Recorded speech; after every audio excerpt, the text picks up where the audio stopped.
Howdy y'all, and welcome back to Country Fried Minis. I'm your host Cameron, the country boy in the big city, presenting to you once again from the Bullshit Corner 2.0, and today I'd like to talk to y'all about finishing what we start. Then we'll mix up another heavier gloopy glop wash in exactly the same fashion as before, just with a much blacker concentration. Wait a moment. What have I done? This thing, it's...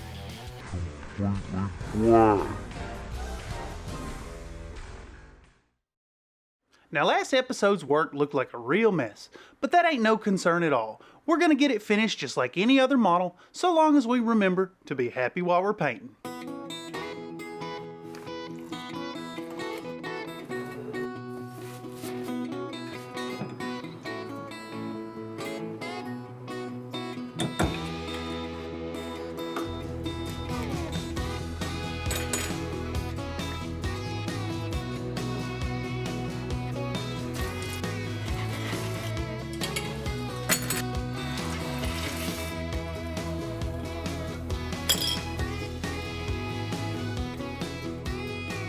Alrighty then, despite how bad things looked at the end of last episode, we're going to be able to make this here blackened Marauder look proper again instead of this overly dark wash.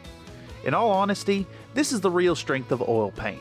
We've only let that wash dry for a few hours to facilitate the removal, which we're going to undertake now. First up, let's get out some clean white spirit and a little piece of lint-free cloth.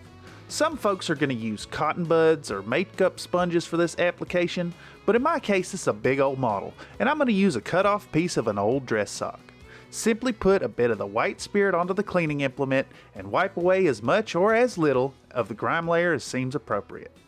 In this case, the model is supposed to be a black Marauder, and I got it a little bit too gray in the last paint up, so that grime needs to be fairly black, hence this heavy wash upon which we ended the last episode. With that oil washing disaster completely averted, let's let it dry and go ahead and get started on the legendary mech warrior himself. Next up, we're going to start preparing Mr. Colin MacLaren himself. After all, what good is a legendary mech without a legendary pilot?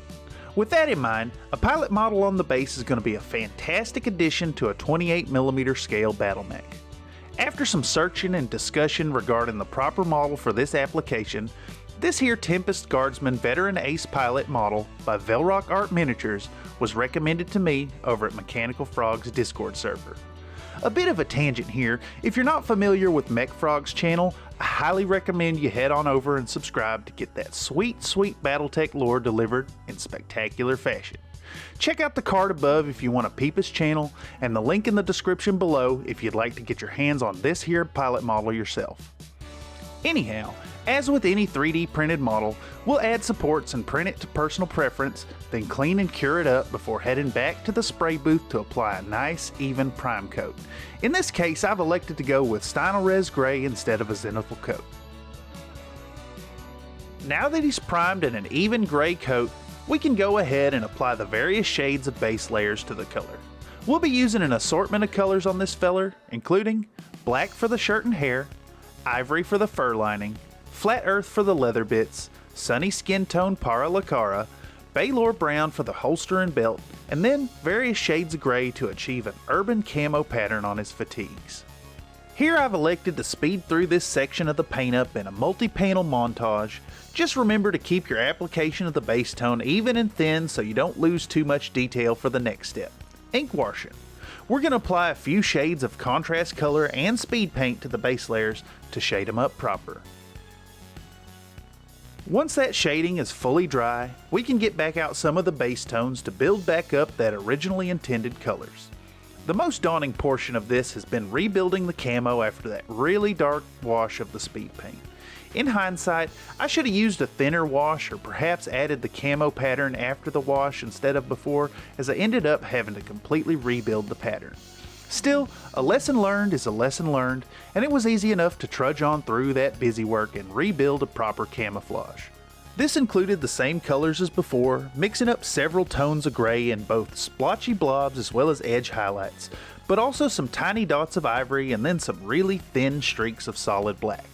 Honestly, it didn't take too long, but if I were painting up a dozen models with camo, I prefer to save a bit of time on each one rather than needing to start this portion anew. Digressing, we're not just rebuilding the base tones, but also adding in some highlight colors and putting brighter tones on the raised areas and edges of the model. This includes details such as mixing in some Baylor brown to the original leather color, as well as adding some ivory into the grays and yellowy bits. It was particularly important to add in the ivory on the yellow tinged Baylor brown segments, as once the leather got highlighted up, they needed some variation so as to appear distinct from the other brown tones. In the end, it didn't take too many layers, and since Colin himself is just a base embellishment, I decided that good enough was good enough, declaring these highlights done after just a few layers. I even completely skipped the highlights on his vest, opting instead to just build back up that base tone with flat red and simple ivory on the edges of the fur lining. The ink wash provided well enough shading to satisfy my needs. That said, I did include the smallest detail on this here guy and painted up the eyes. Usually I do this off camera as it's really hard to get right the first time, especially while filming, but today I've managed to show my process. Start out by applying black to the entire eye, and then get out your sharpest brush to apply a dot of warm off-white to either corner. If you leave a bit of gap in the middle, that black that got left behind will serve as the pupil, and that's much easier to apply than going with a well-controlled super tiny dot in the center of the eye. Finally, it's time to put on that last bit of color on Mr. MacLaren, getting out the metallic to shine up certain details. This time I'm opting for Vallejo's jet exhaust for a rich but dark and subdued metal color. I've waited until the end to use the metallic as I don't want any mica flakes contaminating the other colors, but it's easy enough to control the application using this fabulous line of metal colors by Vallejo. We'll let it fully dry and then get out some Nuln Oil and apply that wash directly to the metal bits. With that done, so is Colin, and we can set him aside and get back to work on the Marauder proper. Now that Colin's all painted up and all that white spirit has evaporated, let's get to work weathering his ride. To get started on the Marauder once again, first we need to seal in that oil wash, preserving the state that it's in. This is going to involve putting a layer of Winsor & Newton acrylic matte UV varnish over the entire surface of the model. Not only will the varnish lock in that grimy layer, protecting it from being moved around as well as protecting future colors from contamination, but this varnish will also get rid of that super shiny gloss shellac that we applied earlier. We no longer need this finish, and the new matte coat will further provide an additional layer of protection against the paint rubbing off. This is especially important because the next step will have us aggressively attacking the surface. I'm talking about sponge chipping, of course, where we're going to take a chunk of extra foam from one of my army cases and apply a base color for some paint chips in a properly oxide tinted color. Simply get the tone you'd like for this and dip your roughened sponge into the mix, making sure to wipe away the majority of the paint onto a toss-away surface like the paper towel. Much like dry brushing, now we'll take this paint-imbued tool and jab at the surface in a semi-random fashion, applying the heaviest weathering to areas of raised edges or where panels meet. Really, this work is quite relaxing and can kinda half-inform where the following layers need to go. Summoning our inner Bob Ross, it's easy to fall into happy accidents, which not only lead the work to exactly where it should go, but also remind us to be happy while we're painting. With the sponge chipping complete, we can start to apply the next layers of brush chipping. By going back over the sponged areas, we can make some decisions as to where to enhance the dimensionality of the chipping so far by incorporating a lighter oxide color and then an additional layer of silver chips. This tedious step yields the best results, but can definitely be exceedingly time consuming, with each pass taking up time measured in hours rather than minutes. That said, it looks great and it's well worth the trouble on a display model such as this, despite adding an extra 6 hours to the project. With the 3 layers of chipping work present, each of the areas we have weathered look like the scratching has gone through multiple coats in a very believable fashion, passing through paint and primer on down to bare metal. Now that the model is chipped, it's time to get out the dirty down rust, shaking it extremely thoroughly while we talk about today's sponsor. Hello fans of Country Fried Minis, I'm here once again to remind y'all about the fantastic deals over at Aries Games and Miniatures, who have partnered with Country Fried Minis for a limited time offer. From now until the celebration of Tukia Day, that's May 20th, you can get an additional discount off of items in your cart using the checkout code Country Fried. That's COUNTRYFRIED, no spaces. If you check out now using the code, you'll get an additional 5% off whatever's in the cart, regardless of other discounts already in place. So, if you still need to muster your forces for the infamous battle for the survival of the inner sphere, regardless of what side you're in favor of, I can't recommend a better place to pick up all the models you need. Head on over to Aries Games and Miniatures today for some of the best deals on Battletech product anywhere in the inner sphere. Once again, a special thanks to Aries Games and Miniatures for partnering with Country Fried Minis for this deal. Check them out today with checkout code Country Fried and don't miss your chance for this fantastic deal. And whatever you do, don't forget to... Now that we've finally gotten the dirty down shaken up to a usable extent, we'll go ahead and start putting it in various places all over the model. Having learned a lesson during the Urban Mech build, this is going to get applied a bit more sparingly than on the previous mech project. Instead of putting this stuff over every single chip location, we'll cover a few choice spots so we can get more variety in the texture of the ubiquitous chips. We'll put on a few layers with some gnarly streaks to build up a thick coating of the effect, letting it dry out and then putting on additional goop on top until we have some thick crusty buildup. Once we're satisfied with that buildup, we'll let it dry out completely before moving on to the next part of the process, thinning it out. This product is not only water soluble, but it remains in a state where it can be reactivated even when fully dry. We're going to take advantage of this property and get some blending around the areas where it's been applied. For that, we'll just take some clean water and put it into one of the jar lids and then use the water as if it were a paint, moving the stuff around and then feathering out the edges. With that rust effect drying up, now's as good a time as any to start preparing the base for this here Marauder. Okay, let's mix up some basing paste. For this, we're going to use some baking soda, some Gale Force 9 fine basing grit, some cheap red paint by Apple Barrel, and a dark brown speed paint to get the tint just right.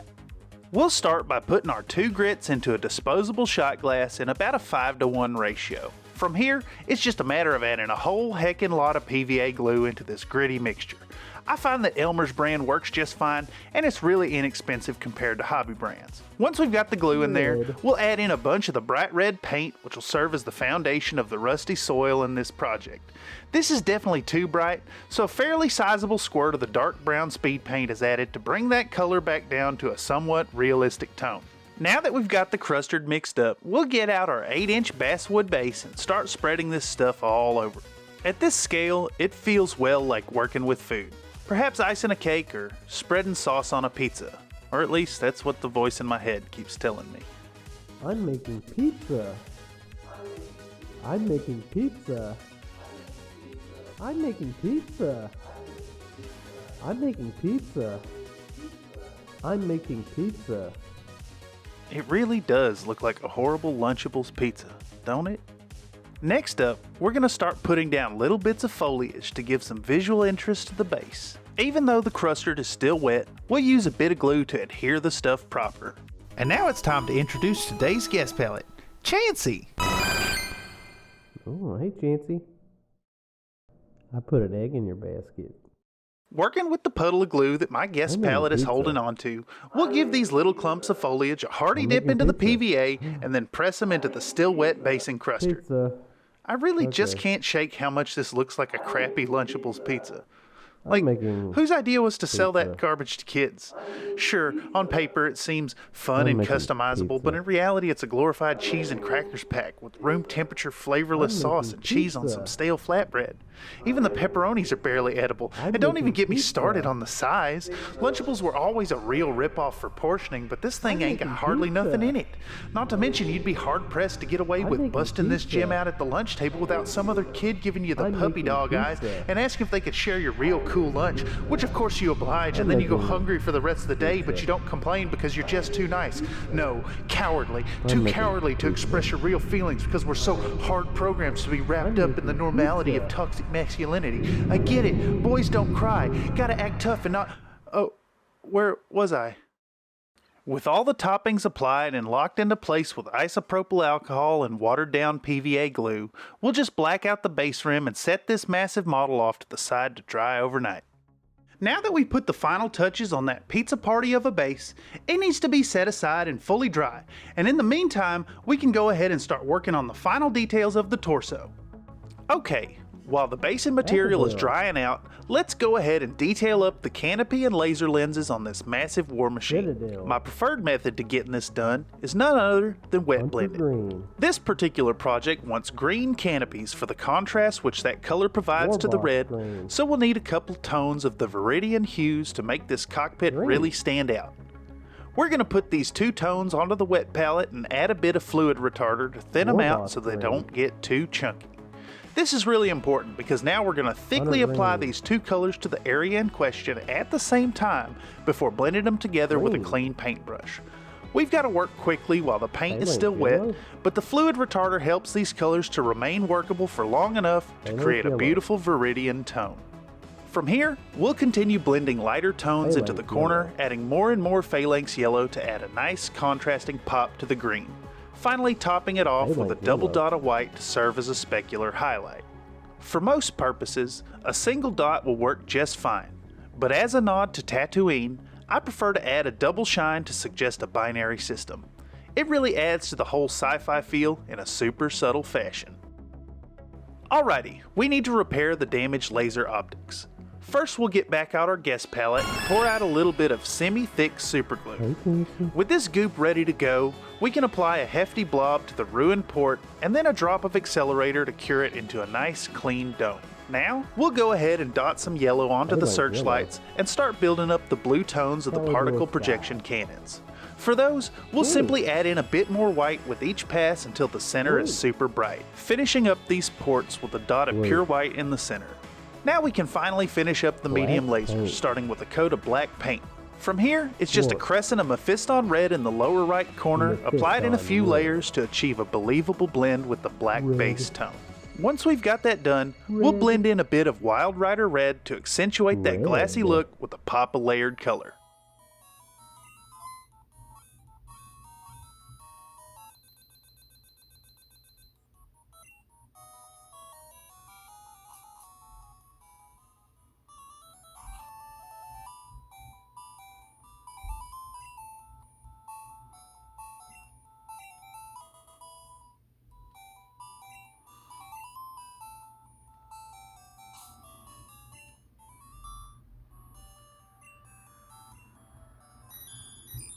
Now that the basing material is bone dry, we're going to accentuate that rusty soil with homemade weathering powder. To make this stuff, all you need is some cheap pastels of whatever brand you like. In this case, the cheaper the better, as the chalky stuff grinds down the best. Simply take a stick or two of the color you'd like to work with and scrape it down onto a surface you don't mind getting heavily stained. Here I'm using a stoneware coaster to grind it up. Once you've got a pile of the newly made pigment powder, just get you an old ratty brush and dab it into the powder and then onto the model in a heavy application. The results quickly give that dusty, dirty feel to your model, and it'll be locked in place forever once we move on to the next step. Now it's back to the spray booth for another coat of the matte varnish to not only unify the finish of the model's various effects, but also to seal in that dusty pigmentation. Though you can apply this varnish with a brush, it is indeed best served with an airbrush so you don't damage the weathering. Finally, we need to put the model together. But first, let's clean the workstation with some 99% isopropyl alcohol so as to not get any dirty fingerprints onto this now dried and varnished model. Next up, we'll get out some B7000 flexible adhesive and our guest palette, Chansey.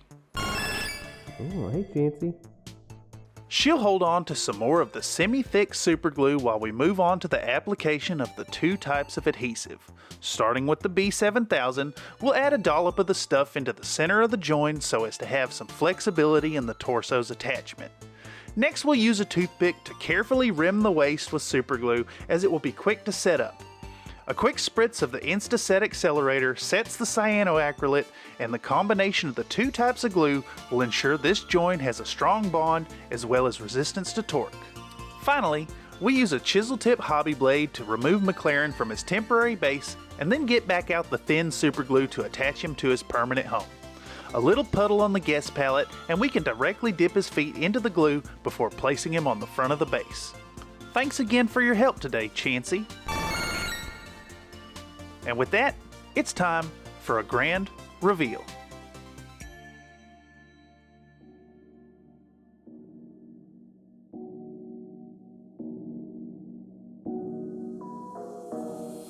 I'm a Marauder, MAD-3R. I'm a Marauder, MAD-3R. I'm a Marauder, MAD-3R. I'm a Marauder, MAD-3R. Listen up, let me tell you about my life, starting from a noble birth, living on through battle, hard and strife. I learned to fight, to kill and to destroy. My Marauder, my ride, the ultimate joy. I fought in the Third Succession War. The battles and bloodshed I just couldn't ignore. Riding in my metal steed, she's a truly fearsome beast. Before her, my enemies cower Coward, 'cause their fear increased. Colin McLaren, the name that strikes fear. My Marauder, machine that's always near. A pilot, a killer, and a true master. Colin McLaren, the legend, the disaster. We ride as dragoons to victory and fame. From the very start, my mech has always been the same. Stock standard, yes, she suits my every need. Under heavy laser fire, they Bleed and they bleed and they bleed. fiercely loyal. I'm Karinsky's right hand. Even in the face of death, together we stand. On paper we're wolves, but we're black widows first. Always needing the blood of our foes to slake our thirst. I kept on the pressure, pushing hard to the end. MAD-3R, both my right and best friend. I died a hero's death in the heat of the strife, but my mech still lives on, ready to take another life. I'm a Marauder, MAD-3R. I'm a Marauder, MAD-3R. I'm a Marauder, MAD-3R. I'm a Marauder, MAD-3R. From the bounty hunter's trap with only two alive, to the moment where my life the dragon would deprive. No battles too grand or single foe too hard. I laid them out, Stacking bodies by the yard. so let me rest in peace. No longer by her side, Colin McLaren, the man who never lied. MAD-3R, it took me to the top. Sergeant McLaren, he who never stopped. Gee whiz, wasn't that rap song a whole lot of fun?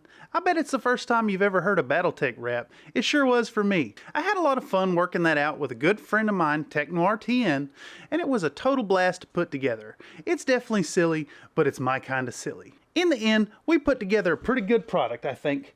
This model's really huge and really detailed and was a lot of fun to put together. I had a total blast working on it, and I hope you had as much a blast watching me go through it. I want to thank y'all for joining me today. I couldn't do it without y'all, and it's all really for y'all. Digressing, and as always, I want you to remember to be happy while you're painting. Take it easy, fellers. See you around next time.